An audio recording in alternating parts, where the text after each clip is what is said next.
Inilah Rumiani yang berusia 54 tahun, namun semangatnya untuk sehat terhindari dari paparan COVID-19 sangatlah tinggi.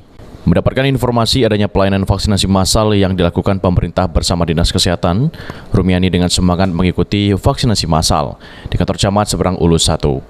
Dengan mengikuti prosedur vaksinasi lansia, mulai dari pendaftaran, screening kesehatan, penyuntikan vaksin hingga observasi. Usai divaksin COVID-19, Rumiani mengungkapkan efeknya hanya terasa badannya pegal dan berharap dengan vaksin ini bisa membantu pemerintah untuk mensukseskan program vaksinasi sehingga dapat menekan angka penyebaran COVID-19 di Kota Palembang. Selain itu, Rumiani juga mengajak warga yang khususnya lansia di atas 60 tahun supaya tidak takut untuk divaksin karena vaksin aman tanpa efek samping. Agak pegel-pegel dikit deh. Agak pegel. Usia kita berapa, Bu? 54. 54 ya. Berarti kita tidak takut divaksin, Bu?